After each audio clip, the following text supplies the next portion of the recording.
Hello. How's everyone doing? Come on. This is not going to be one of those boring speeches. This is going to be one that's very interactive, so I want everyone to be excited.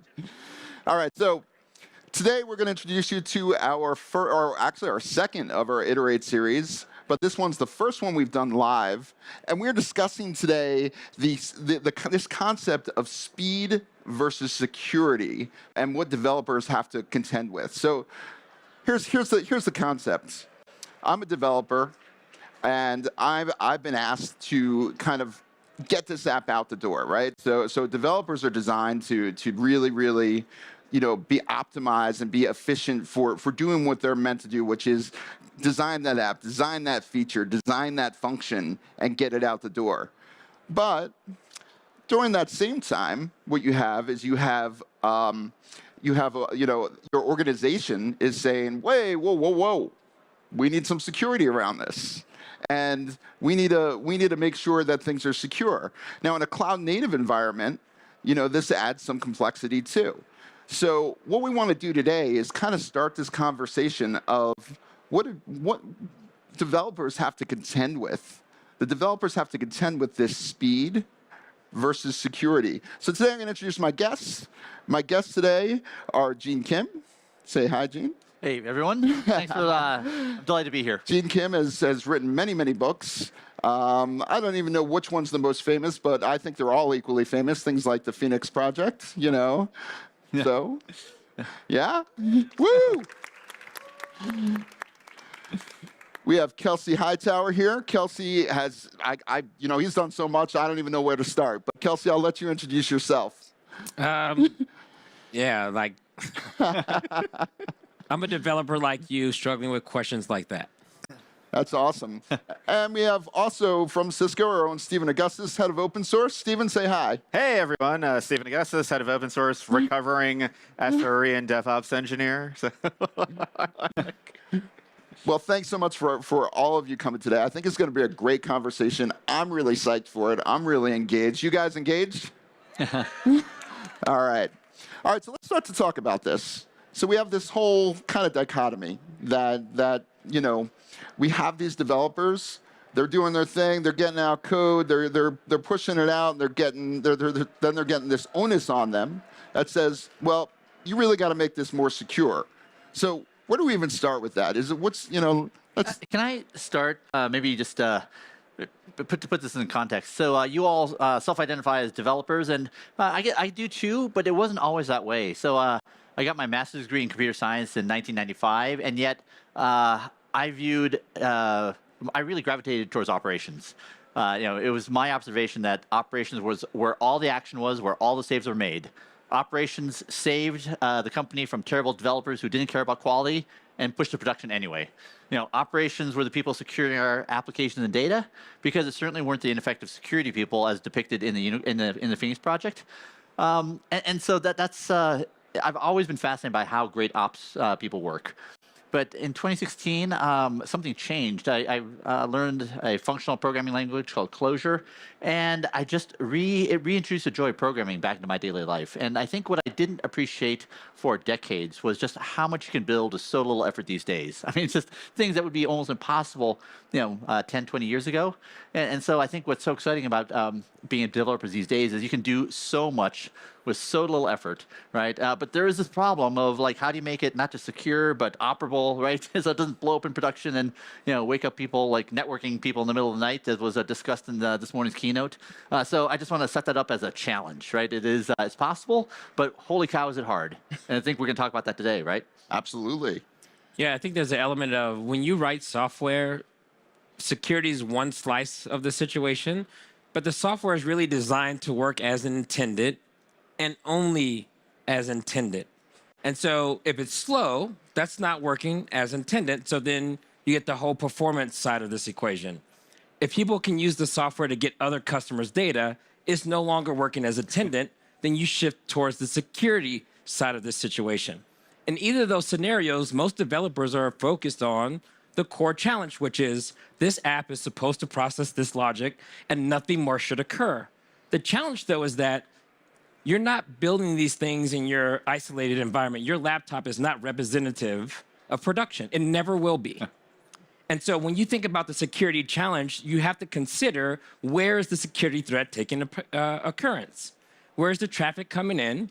What server is it running on? You can do all you want on your laptop. It means nothing if the kernel is compromised. It means nothing if the credentials are compromised. So I think this whole speed versus the challenge for a developer, the developer only has so much scope and control over what happens on that piece of software. We don't write the compiler, we don't write the runtime, we don't write the standard libraries, and we don't control the traffic, how it flows end to end to the system. So I think when we think about this speed component, the speed comes from the platform being locked down in a situation where all I have to do is deliver the business logic. Every effort that we do collaboratively, if you're a dedicated CISO person, you're a network engineer, the whole point of this exercise is that we make that environment so the only thing the developer has to do is build that slice of logic, and we protect things around them. And I think that's the end game and the goal that we're working for.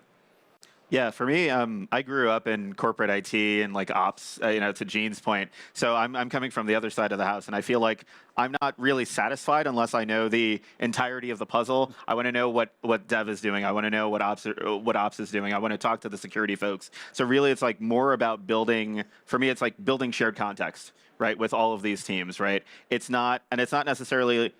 We talk about speed versus security. Or we're going to talk more about speed versus security. Don't give it away. Yeah. Don't give it away. I won't give it away, right? But the appearance of speed up front versus the cost that you have to pay down on the ops side if you do it wrong. Right, if a developer brings something to production that is not secure, there's a huge cost in the background, right, that you have to pay down over time. So So Can I bring up? Oh, go yeah, ahead. you can't bring No, up one more thing that I think one of the biggest surprises, re-entering the world of development. So, like in a good month, I would spend half the time writing, half the time hanging out with the best in the game, of which this is definitely counts against that, and then it's 20% coding.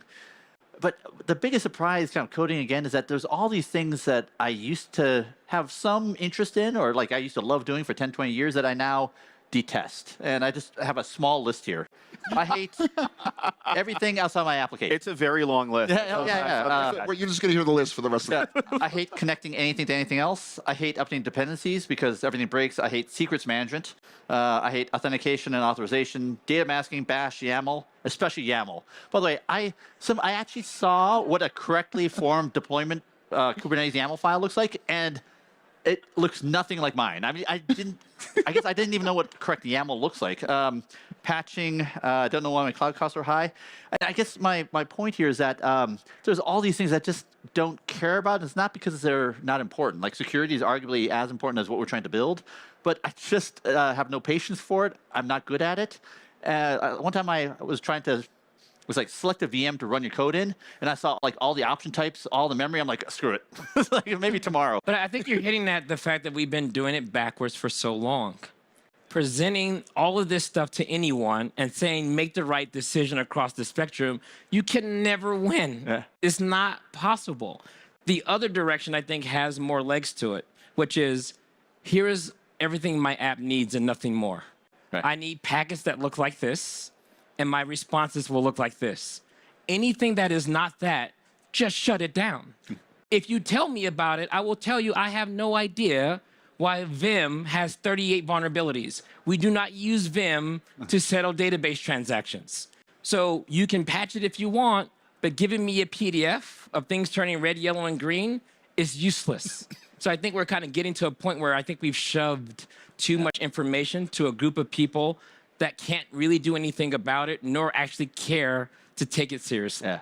So going back to that, whose responsibility is it to for security, and whose responsibility is it to kind of react to that security? I mean, at home, who's responsible for security at your house? Just be honest. You got your house built. Who's responsible? The builder put in the standard door from Home Depot. You ain't got no bulletproof iron locking door. You got this thing that I can kick through with $100 Timberlands. How serious are you taking security? You do best effort. You turn that little lock on your door knowing it's not going to keep anybody out. You buy the Ring doorbell and you look at the little Amazon guy drop packages on your floor, knowing that if someone takes the packages, you're not going to do anything about it. You're going to call Amazon. It's like, I think someone stole my Apple TV that I just ordered. That's about as far as your security is going to go. That is exactly how most people treat software. I'm using this dependency from GitHub. It has vulnerabilities on it. What do you want me to do about it? I will update them. So the responsibility, we've already delegated the responsibility to somewhere else for 20 years. You don't even know what's in the compiler. Let's not pretend you care. So I think what's happening now is that there are layers to this game. And at each of those layers, you have an opportunity to do something. If you're the firewall, you have an opportunity to do something. If you're the runtime, you have the opportunity to do something. So all of our collective disciplines, at each of those layers, you have an opportunity to help the company be secure. It's everybody's responsibility, not in this vague way of don't do anything, in a very clear way of you have a domain, and if you're the network, you can deal with the traffic coming back and forth. If the traffic looks suspicious, drop the traffic on the floor and log it. That's literally your area of domain and responsibility. If you allow the traffic to flow and it reaches me, the developer, I can inspect that and say, hey, this doesn't look right. The header isn't signed. I am not going to process this transaction, and I will also log it. That's what I mean by this shared responsibility. There's nothing to shift around. And when that infrastructure is in place, just like in your car, if the freeway is laid, you can drive as fast as you want. The problem is we don't have the freeways at most of these companies. There are no exits. Everyone is busy like getting out of the car. I'm going to invent seatbelts for this project. I'm going to invent airbags for this project. I'm going to lay concrete for this project. That's where the slowdown is coming from. So once you get the infrastructure in space, you'll realize how fast you can go when you're just delivering, let's be honest, CRUD APIs that are making queries to a database and returning responses. We're not innovating to that degree here. And you said we had a call, and you had this incredible line of like, and then I'm going to install the seatbelts myself. It's like, oh, what a terrible idea, right? It's like, That was awesome. like that's not what we want. But I think part of it is again building that context, that idea of responsibility across all of these teams, right? It's not just my responsibility. I would prefer not to build that thing if I know that you're the expert in that. But like until I know you're the expert, like we have to have a conversation about it, right? I'm the network engineer, and I have no idea how the app works. Is that not common at most companies? I'm a network engineer. I have no idea why this traffic is flowing into my network. All I know is that it comes on 443, and I route it to this endpoint, and I hope nothing bad happens. That's not acceptable. That's what I mean by responsibility. If you're a network engineer, why are you allowing this traffic into the network? In the first place, yep. Why is it here? If you don't know that, this speed conversation, we're not even at that point yet. You don't even know why the traffic is here. That's what I'm getting at, is that we've been kicking the can down the road so much at every layer, there's just a ball of confusion. I mean, so I think 2 points I would want to call out. One is so I think nothing kind of raises the red flags when it says security is everyone's responsibility, which sometimes I would interpret as like, oh, it's no one's responsibility, right? Like it's been diffused away. It's no one's job. And I think what's become so evident and so wonderful is that all these things I detest and despise, right, as a developer. What's amazing is that you can now use them and inherit those properties in the platforms that we use in our daily work, right? Monitoring, composition analysis, updating dependencies, right? All automated testing, deployment, environment creation. How awesome is it that as a developer you can do these things? You don't have to open up a ticket, buy someone drinks, right? Beg for favors, right? You can get these things in your daily work with immediacy, fast feedback and flow. Right, and you are inheriting what the security people and the infrastructure people built, so that you don't have to worry about certain things. I mean, I think that is the upside of that. And maybe just one last kind of what's so hopeful is in the state of DevOps research. This is I had mentioned earlier. This is a thing that is among the most professional. I have the most professional pride of anything I've worked on in my career. It was a cross-population study that we worked on with Dr. Nicole Forsgren and Jez Humble. 36,000 respondents, 6 years. And what we found is that these high performers have they deploy more frequently, they do more quickly, better outcomes when they deploy. But also, they're one half as likely to spend time. They spend one half the amount of time remediating security outcomes because they're integrating information security objectives into everyone's daily work. Right? So I think that's the evidence we're looking for that says, hey, security's job is not to send PDFs to everybody and send 100-page reports to say you must do X, Y, and Z. No, we build those platforms that if you run upon, right, you inherit a more inherently secure environment. And I think that's what's so magical these days. Yeah, I think like circling back to that, I think the thing is that I often think about, the complexity of all these new cloud native constructs that you have, things like Kubernetes and, Never heard of it. What's that? Never heard of it? Anybody hear of Kubernetes? No, but things like that, everybody is just trying to get the app out the door. Your CTO has said to you, you know what? We want to take our legacy application, we want to split it up, we want to divide it up. It's your job to figure out how to put it into these new things called microservices, relatively new. And now, go at it. So you go look online. You have this thing you see this thing called Kubernetes. You get into it, and you're like, oh yeah, man, I've gone out there. I've got my app. I've broken it up. It's in these microservices. I got it installed. It's running. But now what happens? Now you go to try and bring it to prod, right? So you're. See, but the thing is, you've already lost. I'm lost. Like, seriously, if your CTO literally says break up the app into microservices and then use Kubernetes, you've already lost. Kubernetes is something you identify because something that was already on your roadmap. I want the ability to do service discovery. People should be able to independently deploy apps, big or small, and they should be able to find each other and communicate if I allow. That's what I want. Now, I can go build that from scratch, and here's what that would take. Or there's this thing called Kubernetes that happens to have that built in, and that's the reason why we're using Kubernetes. Kubernetes has this other thing, like an audit log. You deploy something, you get a timestamp that says, you've described this, and it was deployed.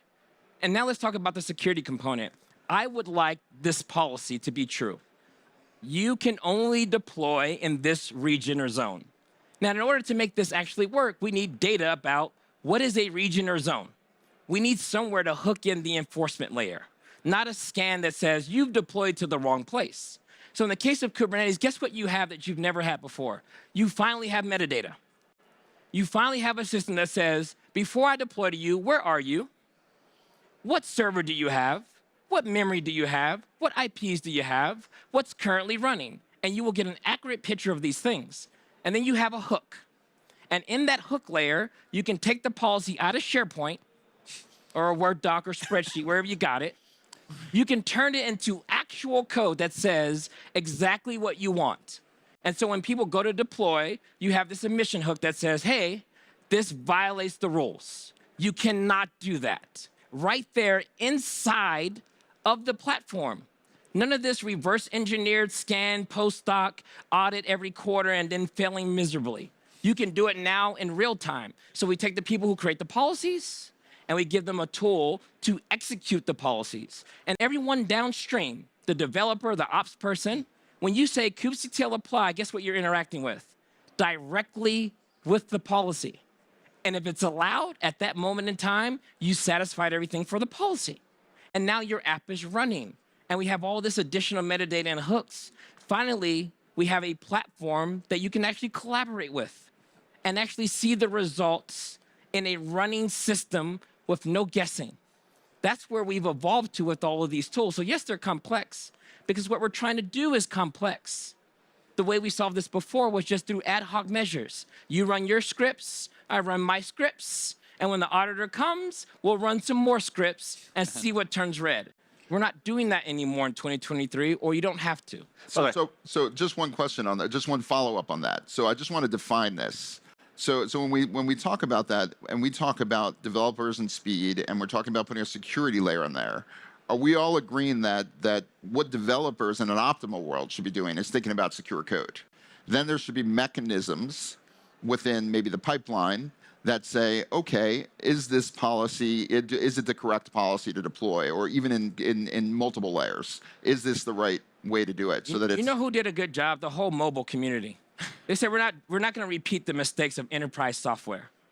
We're going to make a permission system so tight that the underlying platform, the app, the device you deploy to, We're going to make the app ask for permission. Hey, Kelsey, did you know this app is trying to use the camera?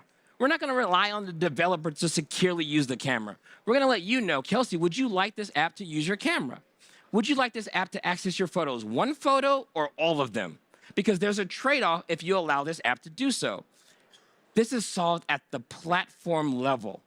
And whenever the encryption model changes on your mobile device, we're not asking developers to use the new ciphers.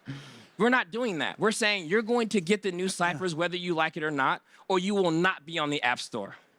That's the opposite model. So I think part of this is you have to embed this in the lower levels of the platform because that's where it belongs, actually. Now, if your developers want to cross the line and help build that, they should be welcome to. We're not saying that they're not allowed to write code in that domain. I'm just saying that the code that is written should be in that domain. Yeah, no, that totally makes sense. And I think that, I think we're all saying the same thing, honestly, in that respect. I think a lot of the complexity comes into place when, you have a lot of people that are designing for this kind of stuff. And, I think that there's still people learning. There's still so many people learning. And so, I know you've told me in the past that, you've forgotten a lot of things that you. Yeah. Oh, by the way, before we go there, Yeah. Can I just confirm? I've learned many things today, but I think I also learned how Kelsey pronounced kubectl. Is that what you said? kubectl. kubectl. All right. It's not kubectl. It's not kubectl. All right. That's you heard it here first. That was I the only one who jolted? When it's like, is that?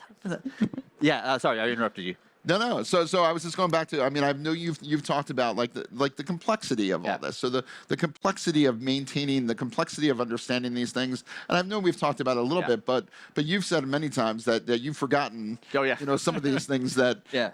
Confession time, right? Okay. Yeah. So I don't know. Here's more stuff I don't know.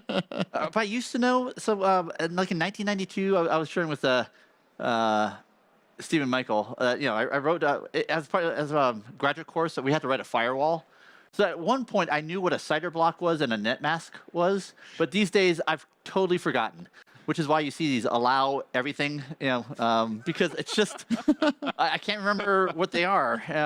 So I just I say this because there's so many things. Ideally, in my opinion, you want developers focused on solving the business problem at hand, right? And ideally, you strip away everything else that's important, but that can be safely delegated, to the platform where your best database people, your best operations people, your best security people, right? And just like Kelly said, when you run in those platforms, controls exist to prevent bad things from happening, right? No matter how much you want to access the camera, right? You still have to get user permission, right? And so forth. So I think the mark of a great security platform, right, is that you allow developers the maximum amount of freedom, but still there's enough constraints where they're just not allowed to do dangerous things. Just another confession. One of the things that happened over lunch is I got to ask Kelsey something that's been bothering me for literally 5-6 years, which is why does every one of my queries to Cloud SQL take 200 milliseconds? And he so wonderfully laid out what I was doing wrong. So that's one more thing I never want to do again, is set up my own database. It's someone. We should all have someone like Kelsey who can help us. Everybody ask Kelsey. Yeah. I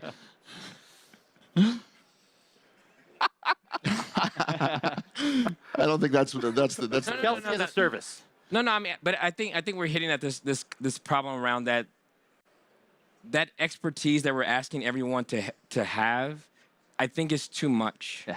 I think it's overwhelming, and I also don't even think it's fair. Yeah. There's too much surface area for all of these things, and I think we're now in a place, which is a good place. The good news about all of this is that these tools are now available. If you can find a way to adopt these things, I think you do find that the speed is there. There are a lot of people, you've seen some of these managed services and serverless platforms, you literally put your app there and you're at state-of-the-art level. You don't have to make a bunch of decisions. You just have the state-of-the-art set of decisions have been made for you, and then that's it. It's end of the story. And you leave it running there, and it gets better over time, just magically. Oh, no, crazy. Exactly, yeah.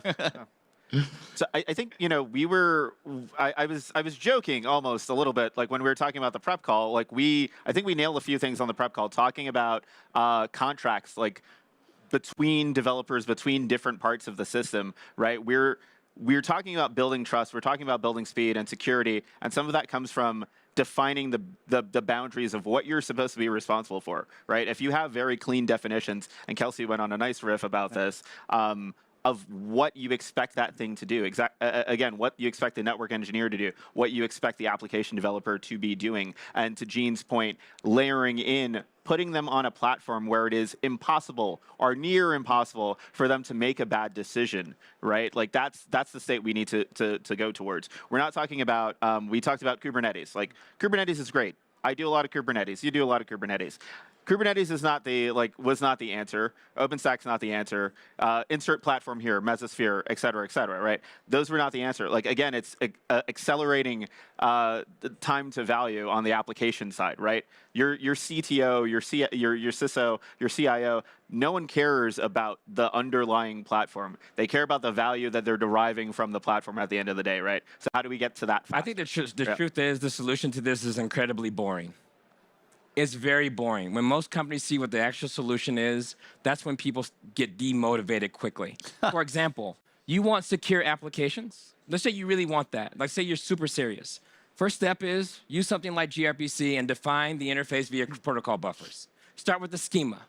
Be very clear about what data will come in and what data will return. Then you generate the server and the client using gRPC build tools. Your security team can hook into that build process and ensure that the server side is secure and add any additional hooks that they want. You can do the same thing on the client side. You can force the use of IAM. You can force the use of LDAP. You can force the use of JOT token, all in the serialized code, and no one touches it by hand. And at that point, the developer can only do business logic that handles that protocol buffer data in and data out. And now when that system is deployed, the environment in which it's deployed into is locked down. Data only comes in maybe through a service mesh. All TLS certificates are handled around the app. The app will never see the keys. The app will never see the secrets. You never distribute it to them. You allow a proxy to connect to the database on behalf of the app because you don't want any slip-ups from these libraries that no one has ever vetted. I'm being serious. If you really want to do this, there's a very clear, concise way to build secure stuff in a way that will be fast. And then when you deploy the app, you can put all the hooks in your platform of choice, from VMs to Kubernetes to serverless. You can put all the agents you want that will do runtime profiling. When it sees something bad, it will report it to you, and you can go and mitigate it. Once you have this in place, incredibly boring, the next API that the company has to write, I'll tell you what the process is. They will create another protocol buffer. They will use the same hook to do the build. They will pick up all the latest and greatest decisions your company has made in that new binary. You set a policy that no app can run more than 30 days without being rebuilt. Why? Because you want them to pick up all the generated code again. This is very boring and straightforward stuff. If you do this, you hire a developer off the street and they ask a question, how do I build and ship applications at this company? You write a protocol buffer, you use the gRPC build command, you check in your code here, and it will be in the staging environment in about 30 seconds or so. That's how you do it. Everything else is theater and noise. Wait, That's how you do it. That sort of sounds like how Google does it. It's actually how Uber did it and told us how we should do it, and gRPC evolved to be something more general purpose outside of Google. Kubernetes has evolved in the real world for real apps thanks to Docker doing things outside of Google. Google had to learn a few tricks from the real world too. That's why we use Terraform internally. This is why we use standard SQL instead of the Google SQL. Where we're at in 2023 is that yes, companies like Facebook that has given us React, Amazon brought the cloud to the world. Smaller companies like Docker gave us the concept of a reusable application image. The Red Hats of the world told us what a distro was. We've all come together, and we finally started creating industry standards, Prometheus, Kubernetes. It's a big collaborative effort. And yes, the ideas sound similar because we're all now coalescing around the same thing. So I don't think Google should ever attempt to take the credit for this because this stuff evolved as a big community effort. So yes, it sounds similar, but it only rhymes. But really, in reality, I mean, every different company is in a different state. They have either, they might have Java, they might have, different languages, they might have. I guarantee you, the process is very similar. Well, it may be, but they have various different pipelines. They have various different elements. They have some legacy code, some so they're dealing with a lot of different things. It's more of an imperfect world. But if you don't call it legacy, then it makes sense. There's data somewhere. Yeah. How do you want to access the data? You put an API on top of it. If it's in the mainframe or IBM MQ series or Oracle, you put an API on top. What is stopping you from putting the gRPC API in front of an Oracle database? Absolutely nothing. If you stop calling it legacy, it starts to make sense. Don't shoehorn it into the past. I just got to crack a little joke here. I love that what Kelsey just said. Michael Feathers, he wrote this wonderful book called Dealing Effectively with Legacy Code. His definition of legacy code was like so simple and awesome. Is any code that doesn't have automated testing. It just kind of begs the question, like, how many people are actually writing legacy code today? Right? It's like, yeah. But let's break it back down a little bit, because things have changed a lot in the industry, and it used to be that you'd have your CISO, and you still do. I'm not saying for all your CISOs out there, we still have CISOs. I'm not saying that's not true, but you have your CISO. You had your network engineers, you had your server engineers, you had it was very defined, and now you have things that kind of are a little bit less defined. And we just had a conversation a few minutes ago. You have things like DevOps and DevSecOps and SREs and all these different different types of personas. How do you envision, whose responsibility is it for this security, and how do you, and who's going to take that? I mean, I keep going back in this circle. To configure security in 2023, more than likely you're going to leverage software. You're going to leverage software. You're not going to go in the thing and turn a dial. You're going to probably leverage some software. If you have a switch, you're going to give it some commands. You're going to leverage software. You're going to figure out what your configuration is via software. So all of these groups now have a new tool in their tool belt. It's called software. Some people can write code to interact with that software by building additional software. Some people will write data, YAML, XML, doesn't matter, to interface with the software on the other side. So that is a universal tool like English. It's a dialect to communicate with these systems that are in charge of our security. So who's responsible? Anyone capable of producing software now has a role to play. Now, do they have the skills to do it? That's a separate question. But they all now have an interface in which to do it. But it's not just that. I mean, what I'm thinking about is how does the traditional network security team interact with the DevSecOps team, and how do they share that information and have different views and things like that? What are you thinking of when you think of that? Yeah, I think. Oh, sorry. Yeah. Yeah. I was going to say, I think there is, the security is an onion, right? So to Gene's point, yes, if everyone is responsible, no one's responsible. But I think you need to be responsible for understanding security specifically to your domain, right? I personally don't believe in DevSecOps. I think this was we had decided to say oh, we weren't considering security, so we've shunted another piece into that acronym, right? It matters for everyone, right? And you need to learn how to do it specifically to your domain. If you're doing application development, are you doing static code analysis? Are you doing vulnerability scanning for the images that you're building? There's lots of conversations to have across it. It's not the responsibility of just SRE, of just platform engineering, of just DevSecOps, of just the operations team, of just whatever you want to call the team, right? You need to understand what security means for your domain, and your company also needs to have an overall security vision, right? And people who are responsible for each of the components down the stack, right? I think one of the most startling things for me in my journey was I actually came from a security background. I was a CTO and founder of a company called Tripwire. I was there for 13 years, from 1997 to 2010. And we are living in such a different world right now. I was talking to a friend, he was CISO of HP Software, and he said, back in the 2000s, the security group lived in their GRC tools, right? That's where they generated all the findings, right? They would issue the PDFs, they would manage the workflow from there. And he said, these days, if security work is not inside of Jira or whatever your work management tool, it doesn't exist. And this shows how the universe, the center of gravity, has shifted, to where the developers are. So I think, to me, that really showed to the degree that security is effective is the degree of which they are integrating into the daily work of developers. That means, everything from, in fact, I'll give you one of my most shocking examples. This showed up in the DevOps handbook. Talking with the CISO, Justin Arbuckle, he was at Standard Bank, I think. He said, no, GE Capital. He said, as a security person, we wanted our security people to show up in the weekly demos.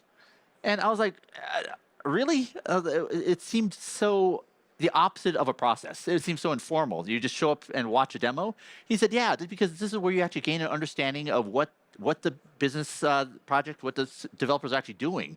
And that's where you can actually say, oh, before you store that personal identifiable information, you should know that now you've just brought in a whole bunch of contractual and compliance requirements. And if you really want to do that, we can help you with some libraries. We can help you, with some tactics and philosophies. But maybe the best thing to do is not store it. And that's when I had this big aha moment. It was like, oh, that relationship between that security person and the developer is now not an auditor, but is more of a colleague and friend giving each other advice. And I think that just changes the dynamic of security and development. So I think I've got two stories on that. So I was smiling as you were saying it because I remember I was at a startup and we're starting to shift from I wanted to rebrand the team from DevOps to SRE and start moving in the direction of we're responsible for a platform for you, right? And I told the team, I was like, we need to be in each of these application development stand-ups. And they're like, well, it's going to take a lot of time out of our day. I was like, all right, well, we'll split it up, right? You go to 2 of these, you go to 2 of these. We'll do our team stand-up midday, right? And the amount of things that we found by being part of that conversation with them a lot earlier in the process, it wasn't code flying over the wall at us. It was, let's help you develop this securely. Yeah. Let's help you develop this in a sound way for the company, right? And the second one, I went out for a week to chat with a customer, and they're like, we're re-architecting their entire environment, CI/CD pipelines, information security, management, the whole thing, right? And they were like, well, the hardest conversation you're going to have this week is we don't think we're going to get that past the security team. And I was like, does the security team know this meeting is happening right now? And they were like, no. I was like, okay, call them. Call them. I will talk to your security team. And we're going to knock it out right now, right? So a day later, they're like, that was the smoothest conversation we've had about our CI/CD pipeline. It's it's because you brought them into the room to have the conversation. You treated them like a colleague instead of an enforcer, right? And I love that because I think that changes. That's a very different dynamic than what most of us kind of grew up with. The other thing that I love about security these days is just the research and the efforts they go to make sure that they're giving good data to developers. So there were 2 papers written by it was Google. It was the folks that wrote error prone. So these are the people who are trying to deal with null pointer exceptions and making sure they don't get written at all in the first place. Facebook had a group called Infer. And they noticed this problem that they put these security checks into the CI/CD pipeline, so they're automated, automatically applied to every code commit. But the fix rate was 0. Right, and these are really, these are issues that could cause crashes, breaches of, customer data, and what they put in this paper was astonishing. They said the problem is that if you tell a developer that the code they wrote has a security vulnerability and it's more than 6 minutes after they wrote the code, the odds of that being fixed has basically gone down to 0. On the other hand, if we can show the vulnerability inside the IDE, while they're working on the code, the fix rate went up to something between 70 or 80%.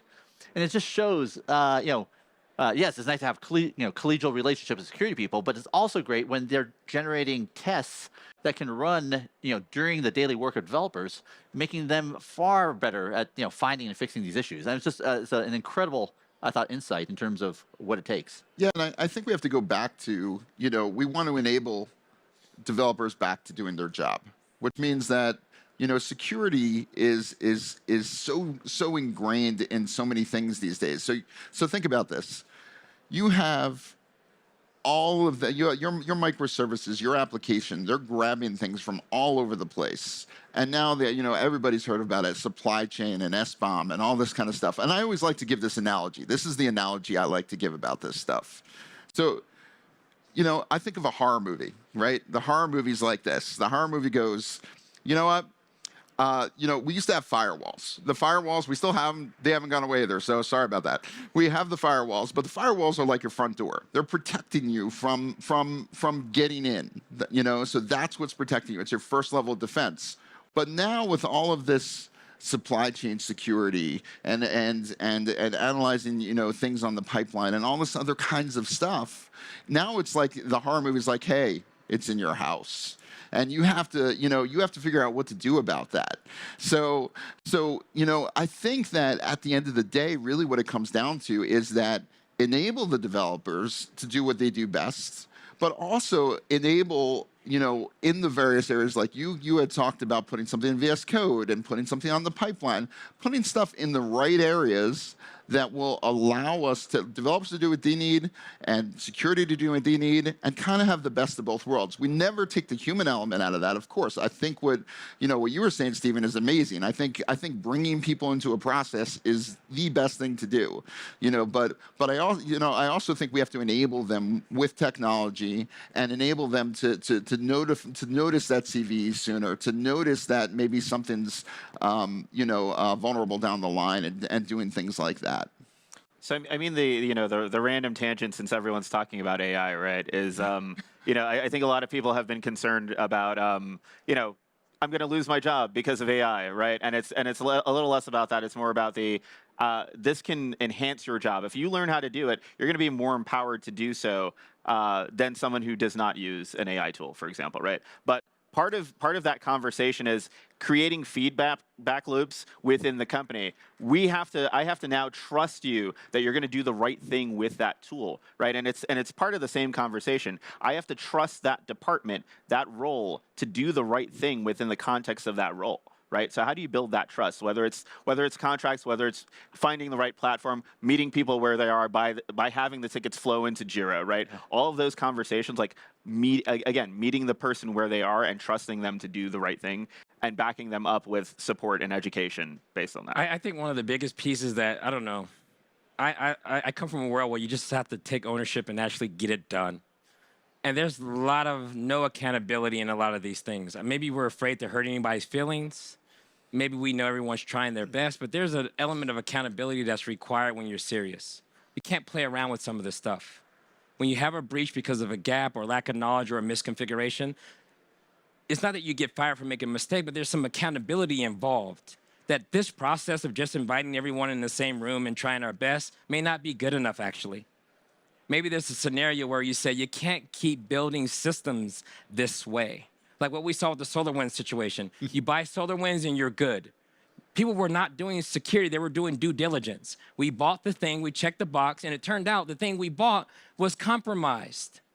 And everyone down the chain was compromised. But we fired the summer intern who was responsible and everything. But either way, there's no accountability because you said, I bought the thing, and now I'm no longer accountable. I paid my dues, our license fee has been paid. What's the problem? But there's no additional checks. No one's looking for data exploits. No one's evaluating how the system is actually running. This lack of accountability doesn't get discussed. So when there's a vulnerability, what do? You pay the fine. And next year, the auditor gives you your additional PCI certification. Most companies I've seen that have been hacked have all their certifications in place. I've never seen someone get hacked like, oh, they got hacked because they didn't have their PCI certification. That's not usually how it works. You have all the things so the due diligence is in place. When I say accountability, show me the system is secure. Show me. Prove it to me. How would you spot a vulnerability? Most people cannot tell you that. They're just saying, hey, someone else told us that our system is vulnerable, and we're going to run this command to patch it. That's what we're currently doing. That's not good enough.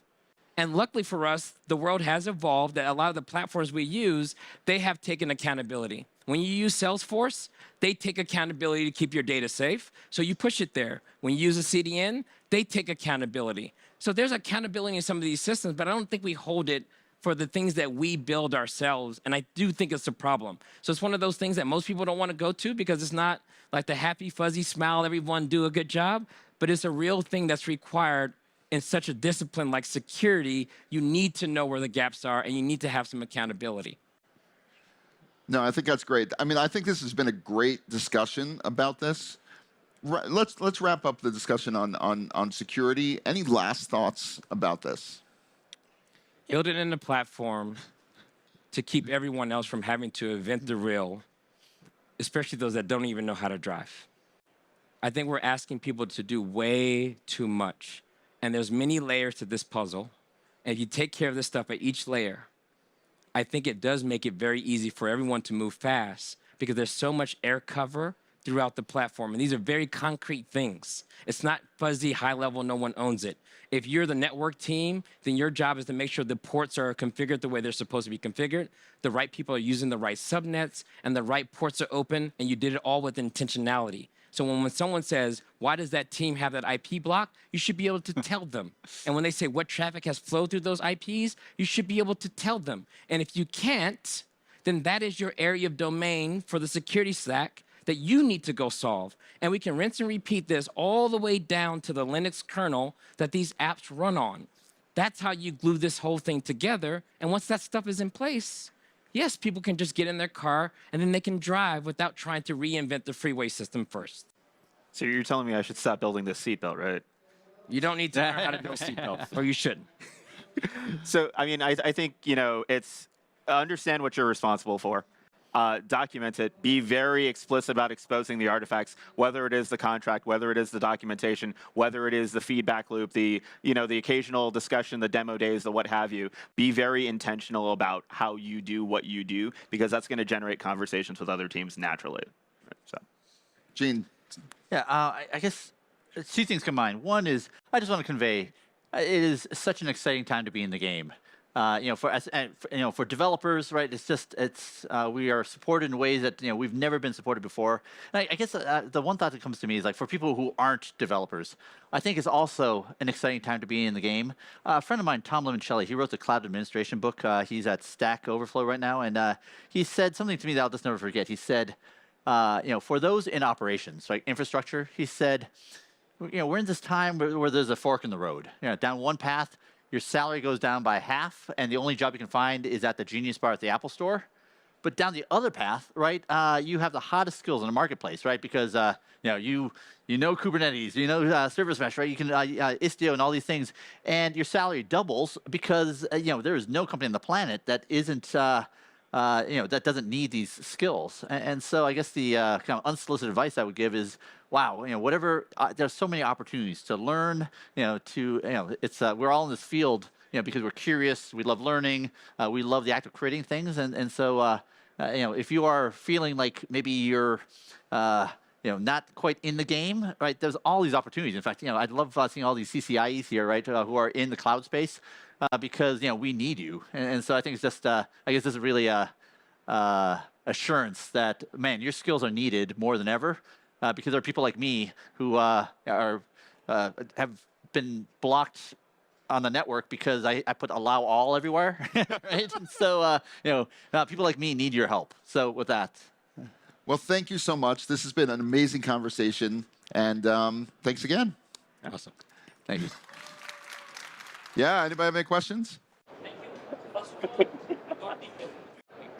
All right, so the question was, I suggested this idea that as a developer, using specifications like protocol buffers to define a schema for what goes in and out of my app, and then generating the, serialization and most of the machinery behind it.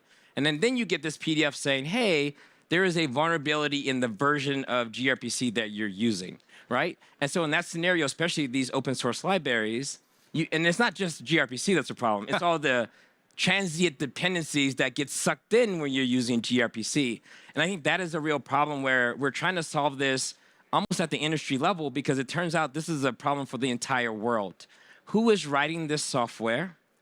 Who is contributing to this software?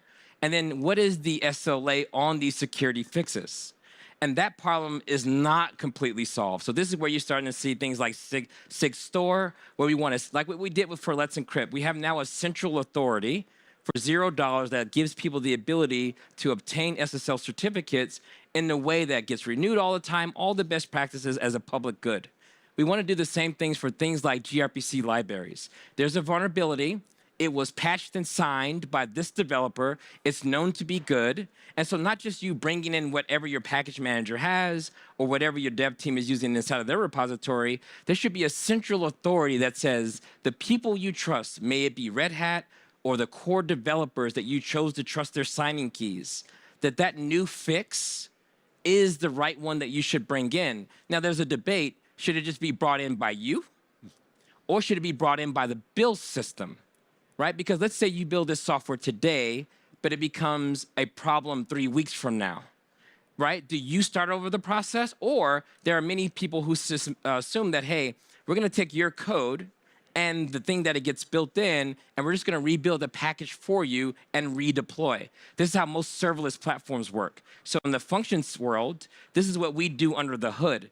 The runtime and dependencies, that's on us. So when we think about the shared responsibility, we move more down into the platform to include things like protocol libraries. So on your behalf, you've written the implementation that uses those protocol buffers, but on the provider, which I think most companies are in position to do, gRPC and all the dependencies underneath, if I have the patch, I'm going to redeploy with the patch canary style. If there are no problems, we're going to patch as soon as available and let you know that's been done. But if I can't patch, meaning it causes a conflict and the app doesn't work, now I need to bring you in because you need to resolve this issue. And I think that's the healthy feedback loop that's fair for the developer and the platform team.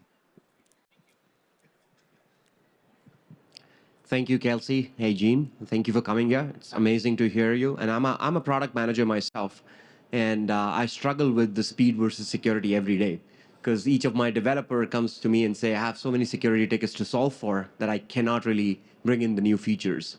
And that struggle tells me that developers are already struggling with making sure that their code is performant, it's scalable, it's reliable.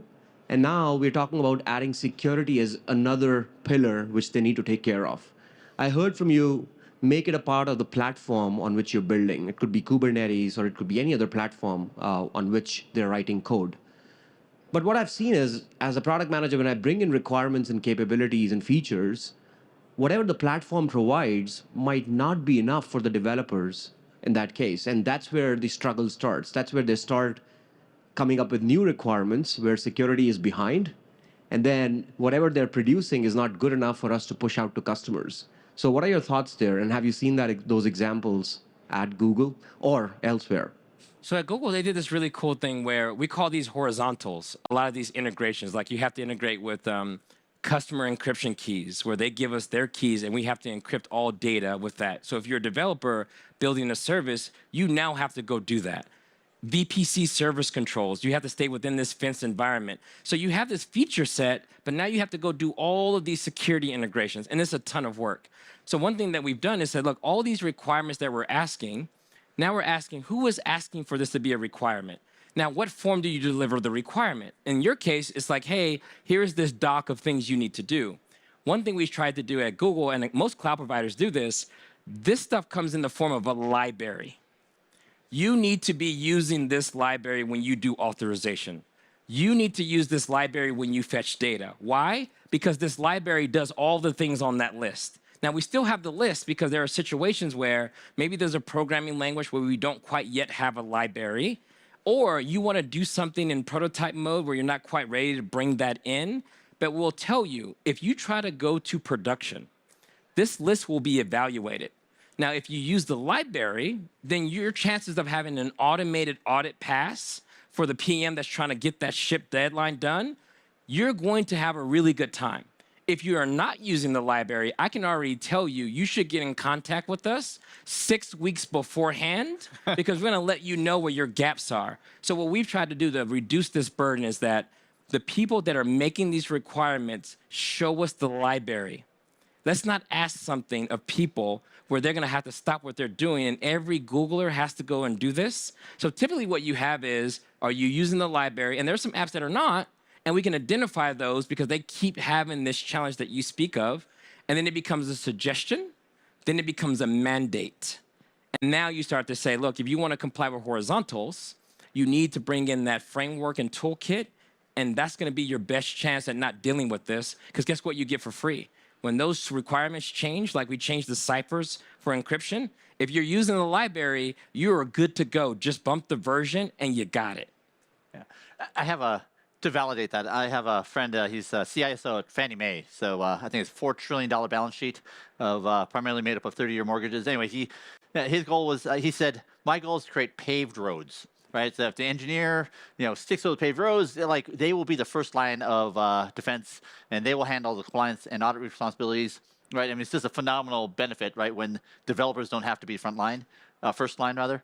And he said, to your point, the developers can go off-road if they want, right? Go off the paved road, but be prepared for more paperwork. You're going to be pulled over, right? You're going to need 6 weeks, to prepare all the documentation because now you're first line. Right? So I think that creates a lot of fantastic incentives in all the right places. I think do we have one more? One more question we have time for. One in the back. And while you're passing the mic to them, there's some cases where we do have to lend engineering from one team to go do those deep integrations. Sometimes the teams that are curating these libraries don't have bandwidth to cover all the integration points, so we do need to lend and borrow sometimes to make sure that it's a high priority. Well, it reduces the speed, but we know the trade-off. If one team donates that time, then 50 other teams get the benefit, so they get credit for the work. Oh, can I talk? Oh. Thanks, everyone. Great chat. Gene, I'm a big fan of your book, and I just want to know, are you working on another one? Oh, yeah. Oh, wow. What a great question. In fact, I'm working on a book with my mentor, Dr. Stephen Spear. He's at the MIT Sloan School of Business. And the book's title is Wiring the Winning Organization. Something that's coming out in November. And I got to tell you, it's been the most intellectually challenging thing I've ever worked on, but also the most rewarding. And kind of the question we're trying to answer is what's in common between Agile, DevOps, Lean, Toyota Production System, safety culture. And I think our conclusion is don't give the conclusion. They got to read the book. I'll tell you the answer, right? You're giving away the movie ending. The answer is they're all incomplete expressions of a far greater whole. And it really just shows how you can take two organizations that are identical. Right? One's going to be an amazing performer, one's a horrible performer. And the only thing that's different is how the organization's wired, right? And that really just suggests about how you need to architect and wire the organization to get great outcomes. And so it's so fun, but oh my gosh, I've never had an editor yell at me and my co-author as much as in the last 2 weeks. It is horribly late, but it's been so rewarding. Well, thanks again. Thanks, everyone, for the questions. Thanks for coming. This has been amazing.